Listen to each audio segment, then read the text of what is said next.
Welcome to Connected Conversations for Creatives, a place where creatives like you can learn, grow, and connect. I'm your host, Jennifer Carr. Have you ever found yourself grappling with the balance between your professional aspirations and personal well-being? Or maybe you've wondered how some people manage to turn life's challenges into opportunities for financial growth and success. As creatives, we're often faced with the task of juggling multiple aspects of our lives while striving to stay true to our passions and goals while simply hoping to see a profit. But what if I told you there's a way to achieve financial independence, build a fulfilling career, and maintain a balanced lifestyle, even when life throws unexpected hurdles your way? Today's conversation is going to dive deep into the intersection of career, finance, and personal resilience. We'll see how to leverage your career to fuel a lifestyle that aligns with your deepest values and desires. We'll discuss the importance of financial independence and how adopting the FIRE philosophy can transform your approach to both work and life. As creatives, we often have to navigate complex pathways to achieve our dreams. Whether it's managing the demands of a dynamic career, making financial decisions, or maintaining our health and well-being, the journey can be challenging yet incredibly rewarding. So what does it take to balance these facets and emerge just as successful, but also fulfilled? Today, I'm thrilled to introduce you to someone who embodies the spirit of resilience and strategic planning. Angela Tipton, our guest, was diagnosed with Crohn's disease at the young age of 19. Despite this, she refused to let her chronic illness define her future. She built a successful career in the biotech and life sciences industries, paid off a staggering $85,000 in student debt in just 18 months, and founded her own business. Now, through her platform fireyourcareer.com, she helps others achieve financial freedom and live life on their terms. Angela is here to share her journey and insights on career planning, personal finance, and achieving a balanced lifestyle. So get ready to be inspired and empowered. Let's dive into this conversation and discover how you too can create a life that's not only successful, but also meaningful and aligned with your values. Angela, thank you so much for being here and welcome to the show. Hi, Jennifer. Great to be here. Thanks so much for having me. Absolutely. So tell us about yourself. I kind of gave a brief little introduction, but tell us how you went from $85,000 in student debt to living a fulfilled and balanced life. Yeah, so that is a long story, but I'll give you the short version of it. It really starts for me, this journey to financial freedom, started in my accountant's office. And as a lot of people probably know, that when you pay your student loans, you pay so much in interest and you can write off so much of that in your taxes every year. They like to change the tax code just to make things interesting. But that's generally how it works. And I sat in my accountant's office with a piece of paper that had said how much I had paid in just interest. And it's been a number of years now since then, but it was something around $5,000. And I remember looking at that piece of paper thinking, wow, I only paid that in my interest. And I could have afforded a cruise vacation instead. I would have much rather the cruise vacation. For real. Yeah, so it was a very kind of an aha awakening moment for me where I realized that I just didn't want to do that anymore. I was tired of paying off my student loans and having my money trickle away. I wanted my money to start working towards me. So I worked with my husband and we came up with a plan to just tackle our student loans once and for all. So it was a long journey, but it was well worth it to get rid of it once and for all. Seriously, those student loans, like on the one hand, and this is a whole different podcast conversation, maybe a whole different podcast altogether, but the idea of having to go to college and take out loans to go to college, like that is such a sore subject for so many people because finances are always in the way. Like it doesn't matter whether you can qualify for student loans or you can't pay them back, whatever. It is a tricky subject to get through. So what was that pivotal moment where you said, okay, I'm taking charge and I want to start my own business? Because that's a pretty big decision too. Yeah. So that was a very big decision. So I got to a point in my career that I had achieved certain goals I set out for myself and I was ready to make a pivot. And I really wanted to make a pivot into marketing and communications, but I didn't really know how to do that. I wasn't really sure how to do that. I tried to do that through my profession and my career, and it just, my employers at the time were just not very open to that, and it wasn't on the time scale that I was happy with. So I decided, I'm just going to start my own business. I'm going to start my own marketing and communications consulting company. And I did that, and it wasn't easy for sure. I had to establish a portfolio for myself. I had to get my own clients and so on. So it took some time to do that, but in the meantime, I was able to learn skills that I never would have otherwise gained if I'd stayed in my profession and waited patiently as my employer wanted me to do. Isn't that the way it usually goes though? Like we're on one timeline, somebody else is on a different timeline, and you're just like, why can't we be on the same timeline? I know, definitely. It's so frustrating. But at the same time, like you learn things when you're like, okay, especially when you want to do things for yourself, you do have to take it slow and easy. You do have to figure it out, and you have to make decisions very carefully, because that is a big pivot. It sounds so easy coming right out the gate, right? It sounds so like, I'm going to start my own business. It's like, do you know some of these businesses I work for have been in business for so many years, and now it's like I'm at ground zero, and so there's a lot of learning and patience involved there. Absolutely. Yeah, I can say now that in hindsight, saying it, yes, it sounds easy in practice, but there was a lot of trial and error along the way. A lot of missteps, a lot of oops, I guess I shouldn't do that again. Yeah, definitely. You just thought the student loans were your biggest problem, right? Yeah. Yeah. Okay, so you started your own marketing and communications firm. Where does Fire Your Career come in? Is that a program that you started within your business? Yeah, so that's something that I actually started after I started my marketing and consulting business. So what I decided to do is start a platform that I could use to help inspire people. And this is something that I was really passionate about. I wanted to get into not only writing and helping others with their marketing and communications needs, but I wanted to inspire people with stories of my own and explain some of the things that I had done and things that I had been able to be successful with growing my career, with paying off my student loans, with other finances, and help people that I know could use that expertise and that support to help them in their current situations. Anything from paying off student debt to helping them learn to achieve different career goals for themselves, acquire new skills so they can do new things, negotiating for salary increases and so on. And ultimately, that's what it's all about. And that's what I've been able to do is grow my career, increase my salary, be successful on that side of my life so I can really get my finances to a place that I have been happy with. Now, I'm still working on things and I will always have new goals for myself, but there's been so much that I've been able to do, and I really have been able to do so much more and be able to live life on my terms, which I think is ultimately really important. I think the world would be a much better place if more people could live life on their terms. Oh, absolutely. Well, and on the one hand, yes, I think some people do need a little guidance and help getting to that point to realize what are terms that are healthy, right? Because we have to live on healthy terms, not just any term because we have a whim. But right. I will also say that there are a lot of us creatives, like for me, for instance, a lot of my friends and coworkers or peers, I guess you would say, we're not really coworkers because we do collaborate. So maybe we're coworkers, but we're independent artists, right? We are self-funded, we are self-supported, we are self-marketing, we are self-everything. And a lot of us also have day jobs that get in the way of our creativity. So if there was a way that we could set these goals to maybe eradicate the need for a day job or to reduce our need for a day job and increase the productivity when it comes to our art, that would be ideal. So what are some ways that you could work with a creative person? We could just keep it easy. A self-published author, for instance, like that kind of creative business. How could you help them set goals and reach that financial freedom?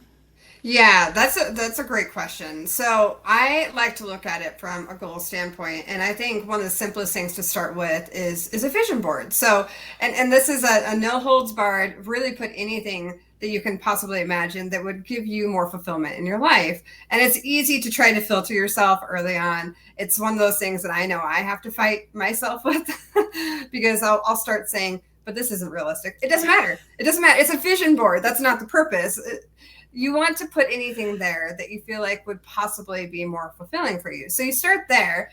And then from there, you start to think about maybe the one or two that you really want to focus on and work backwards from. And it doesn't matter if it's a far off goal. It could be maybe you want to retire early and maybe you want to lean into being a full-time author or something else like that. So then you work backwards from there and figure out, okay, what are the things I can do? How can I get my finances in order? if you have, for instance, and this is just an example, but everyone's personal situation is different. If you have a lot of credit card debt, for instance, I usually recommend paying that off first. Credit card debt is one of the worst kinds of debts you can possibly have because the interest is so high and it's so expensive. So what I say is that you should start putting an action plan in place to start paying that off first. So it might be, maybe you can only afford an extra $50 a month. You focus on that. You use either the debt avalanche or the debt snowball to start paying that off. And then once that's paid off, that will free up those funds to then focus on the next thing. And maybe the next thing is your student loans. So it's coming up with really concrete, actionable steps that you can take step by step. And it doesn't have to be a big thing all at once. Then working from there to slowly work towards your much bigger goals. And I did exactly that when I paid off my student loans. When I first started out, now my total student loan balance between what I owed and what my husband owed was something around $130,000. But as you had mentioned, we paid off the last $85,000 in 18 months. Yeah. That first batch of it, though, it was a very, very small trickle. And at first, it didn't feel like it was going very far. But we picked up some extra jobs. We cut back on our spending. We did some other things and really focused on paying off that debt. We also consolidated our student loans, which allowed us to get a lower interest rate. And that really helped us put much more towards the principal, so we weren't wasting quite so much at interest. So it started off slow, but yeah, in that last 18 months, we were able to just get rid of it once and for all. So it was a slow start, but you get enough momentum and it really can take off. Absolutely. First of all, I love that you started with make a vision board, because literally, like, from the day that your episode airs or thereabouts, the week your episode airs, if you go back, I think 2 or 3 episodes, literally her whole mission is to help people make vision boards and plan for setting goals and achieving those goals. So start there and then fast forward back to this episode, and like they go together. I love when this happens. It was an accident, but it's what's happened. That's awesome. Not accident. It was meant to happen this way, but that's what happened. So anyway, yeah, that's yes, great. like setting those goals, setting them realistically, because it is not realistic to pay off $85,000 in 18 months. Like that is not going to happen right out the gate unless you have a huge inheritance or you win the lottery or some kind of fluke happens, right? That is not something you can count on. So I love that you are emphasizing the fact that it takes time, but it also takes conscious decision making. Like that is something that I know as a creative, sometimes we get so caught up in our imaginary worlds, or because we can write anything and it happens, right? Like that is what happens on the page. It's what happens in the story. Why doesn't that happen in reality? Why can't we meet the billionaire guy who, is going to pay off all our debts because we're so wonderful and attractive? That's not how real life works. Right. You have to live in reality and understand these things take time and choices. It's true. Yeah. It's absolutely true. And it does. And achieving something like FIRE. So FIRE, for anyone that isn't familiar, is financial independence, retire early. It requires a lot of discipline, and Yes. There's a whole FI community. And some people care about the retire early portion, others don't. That doesn't matter. Whether or not you want to retire early doesn't matter. But what does matter is that you're able to seize control of your finances. So you really do have the ability to choose. And yes, you have to be disciplined and you have to be realistic about what you can accomplish. As you had mentioned, paying off $85,000 in student debt, if you told me I could do it in 18 months, I would have told you that you were crazy. There's no way. But you build enough momentum and you really commit hard and you stay committed to what you're doing, you'd be amazed what you can do. Oh, absolutely. And it's so easy to get discouraged too, because sometimes you slip up and you overspend 1 month, or you think, an unexpected bill comes in and you're just not quite planned for that. And then you're like, well, then what's even the point to continue down this path? But it's one of those things that you have to remind yourself, like, this is a long-term goal. This is a journey. And I think Yes. even when we were talking about the vision board a couple of weeks ago, she was saying, this is not this is not a sprint, it's a marathon, right? Your goals are not all just going to happen overnight, because you need to be the right person at the right time for those goals to happen. And you're not that person right now.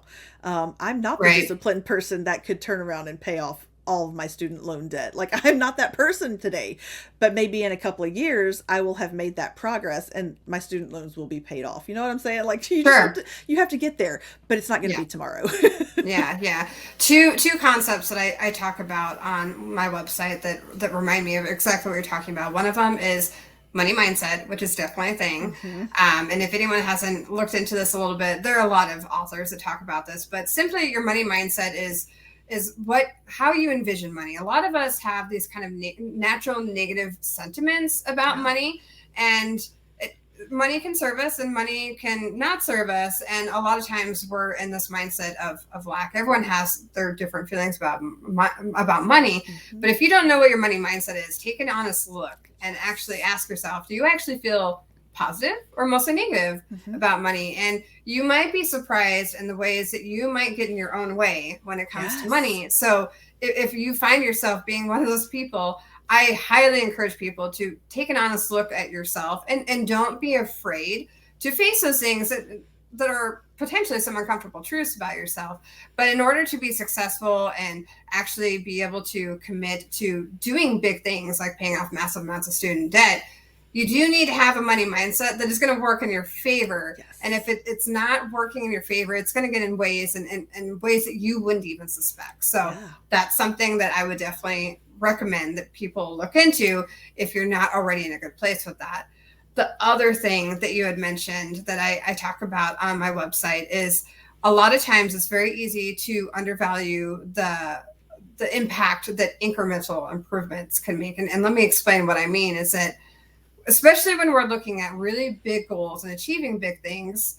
So I like to use a really, really simple example. I enjoy running, but there was a point in time where I was never a runner.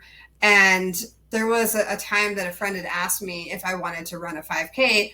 And I laughed in his face because I couldn't even imagine running 1 mile. This is just where I was at in life. And I thought, 3.2 miles, I can't even imagine. That sounds like a version of death that I do not want to go into. So, but anyways, I used incremental improvements to actually get to a place where I enjoy running. And I actually now regularly do 5Ks. I'm looking at doing a half marathon in the near future. And what I did is I didn't start one day and just say, I'm going to run 3 miles, because I definitely would have felt like death. I woke up and said, I'm going to run a half a mile. That was okay. Maybe I can do a mile. So the next day I did a mile, and then eventually 1 turned into 2, 2 turned into 3. It wasn't a lot of improvement in a large amount of time. It was very small incremental improvements. So what I encourage people to do is just do 1% better. If you're sitting on the couch right now and you're not doing any sort of walking or anything, walk around the block. Next time, walk 2 blocks. Maybe see if you can run a half mile next. It doesn't have to be a grand thing. Just do small things to start out, and you would probably surprise yourself what you can do with just that. Just small improvements over time. That's all it takes. Yes. I mean, and that's why they have the apps. I know we're not really talking about running here, but at the same time, that's what they have apps that say you can go from couch to 5K in a certain amount of time. And it helps you to set those limits to say, okay, I have 30 days to get ready for a 5K, or I have 60 days. And so then it adjusts those increments. And so are there resources like that on your website that people can get a hold of to, 1, find out what their money mindset is, or do you have a resource available? And 2, like to help set those goals? Absolutely. So I encourage people to first start by looking at the Start Here page of my website, which has a ton of resources. So if you're more focused on growing your career and you want to focus on those articles, there's a series of articles that you can start there. There's sequences of articles that you can read that will help you do very specific things. So things like if you're in a current job and you want to negotiate for a raise with your current employer, there's an article on that. That's just one example. There are other articles on investing. If you're really interested in getting investing, you don't know where to start, there's articles on that. So that's really the best place to start. So I'd say, figure out where you are now. What are you trying to achieve next, whether it's your money mindset or it's investing or it's something else.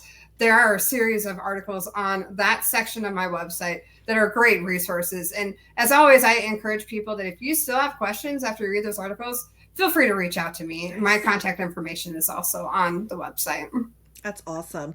And going back to thinking about the money mindset, I actually had, she's a tax professional. She was on season 2 of the podcast, and she was talking about how she was raised with a shameful mindset towards money. Like having money was shameful, spending money was shameful, that kind of thing. And I thought, I've never thought about that. I was raised in a completely different way. I was raised in a, if you have money, you spend it. And if you Sure. don't, and if you don't, you use credit, right? Like that was a different mindset altogether. And so it's so funny because I never put words to it that there is a money mindset. It does impact how prepared you are for those surprises that come along, or just life in general.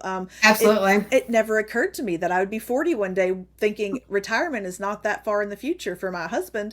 It'd be really great if he wanted to retire early. That was never something I thought about when I was 20. Sure. Back then it was like, where can we go on vacation next year? And when we had Yeah. a kid, it was like, how big can we throw the birthday party? And then now I'm 40 going, I would really love it if my husband could retire and live the farm life that he's always wanted to live. You know what I There mean? you And go. so there's just things that we don't plan for, we don't think about. And so, yes, having a mindset of what money is, that it's a tool, it's useful, it's okay to have, but we have to be smart and responsible, just like you do with a vehicle when you get behind the wheel. You have to make right choices, good choices.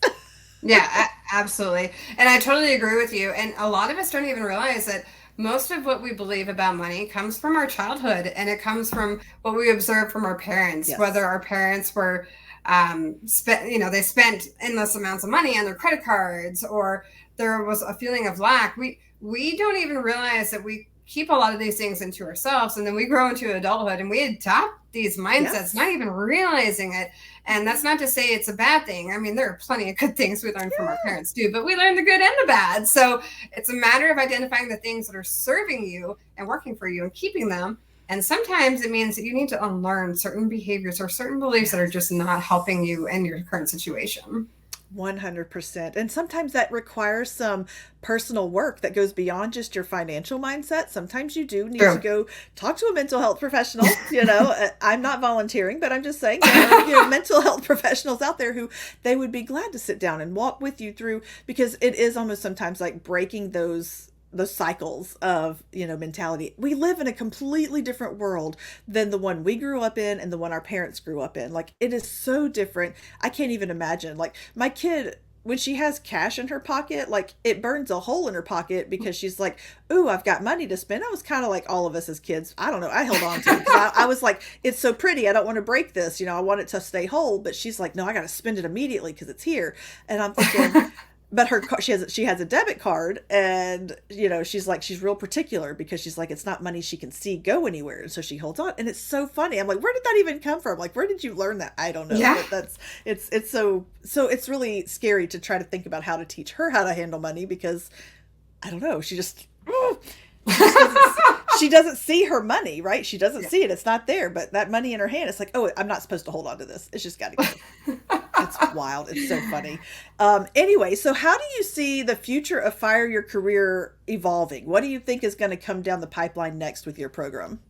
Yeah, so I continue to work on inspiring people. So my goal is to continue to use stories of my own. That's where I like to come from. But honestly, I'd love to start using more examples of people from my community. I haven't started it yet. All the examples I've used have been based on my own, but I know there are other amazing people there that follow my website that have great stories of their own. I'd like to do more of that.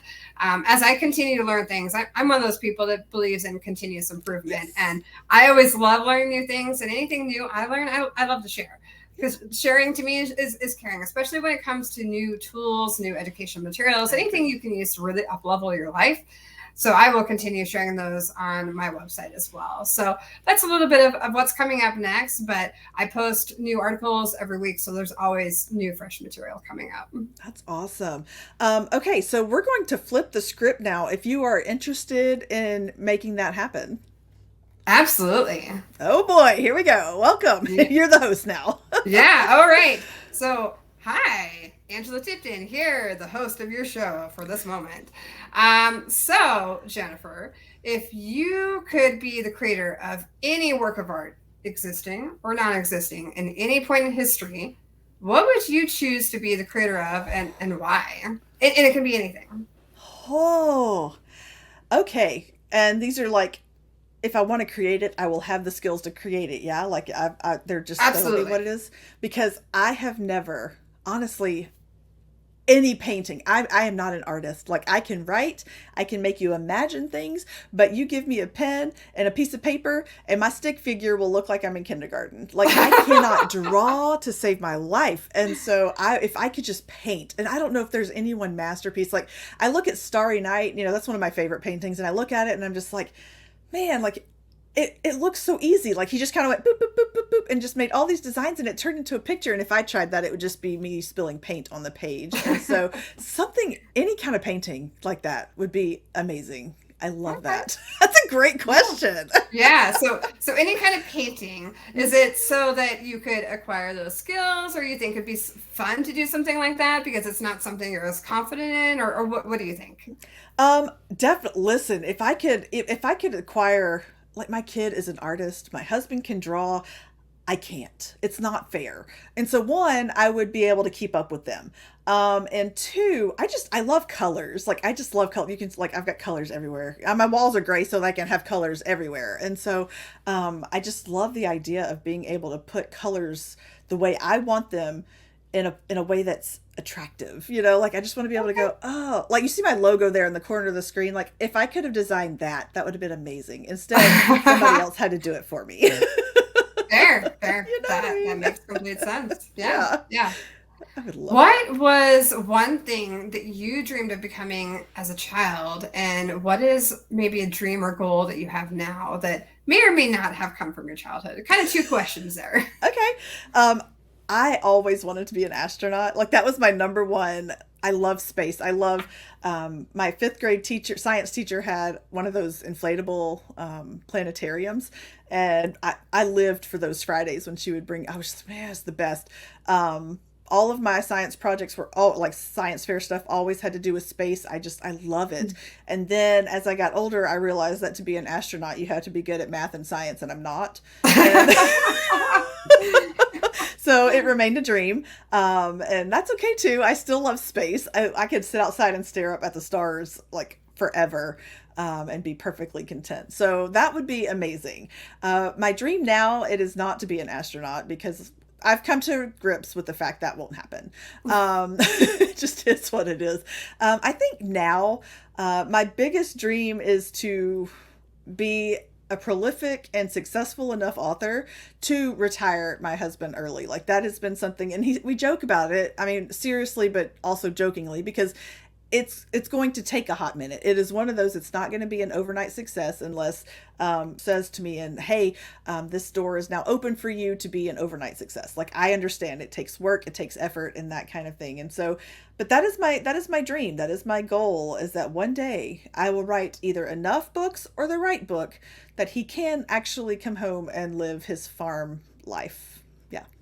I love that. I love that. Yeah, you've mentioned that a few times, the farm life. That really does sound like such a nice dream. And it's nice to have the foundation for the why, right? Yeah. So that you know, okay, this matters to me because I want to do this, and Yeah. it helps give you that inspiration and that boost of motivation every so often when you need it, right?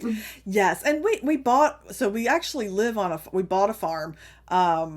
Well, we bought property with the mindset, the goal to turn it into a farm. But we don't have time. Like we have time for what we have. There's no expanding it. There's no, doing more. There's no fixing or making improvements, that kind of thing. And so it's like we're bare minimum right now. And I would love for him, because he would love nothing more than to wear overalls all day and go garden or figure out how to garden or add goats and pigs, more, I don't know. One day, one day. Yeah. Yeah. No, it's nice to have things to work towards, right? That's right. Yeah. Exactly. I was going to mention too that it's funny that my dream as a kid was also to be an astronaut.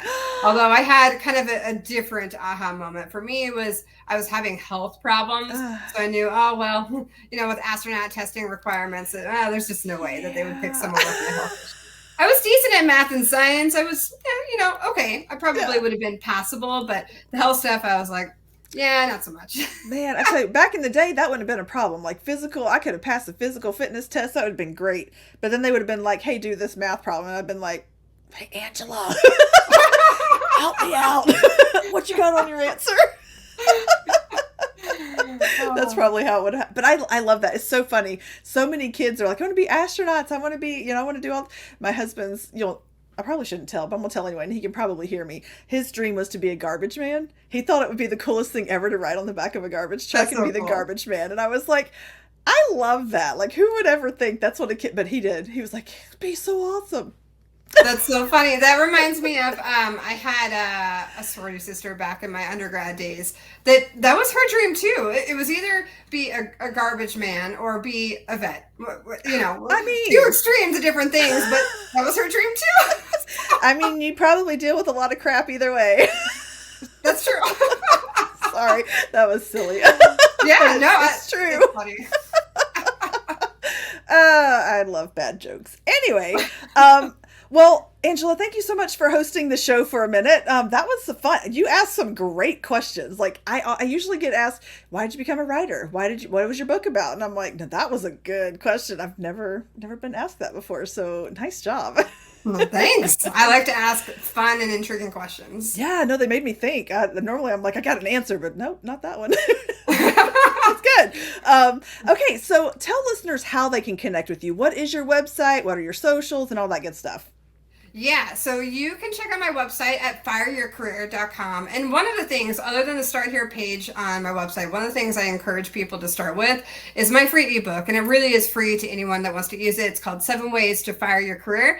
Just gives you some really good foundational ways to fire your career. So to gain financial freedom, to build up your career and so on.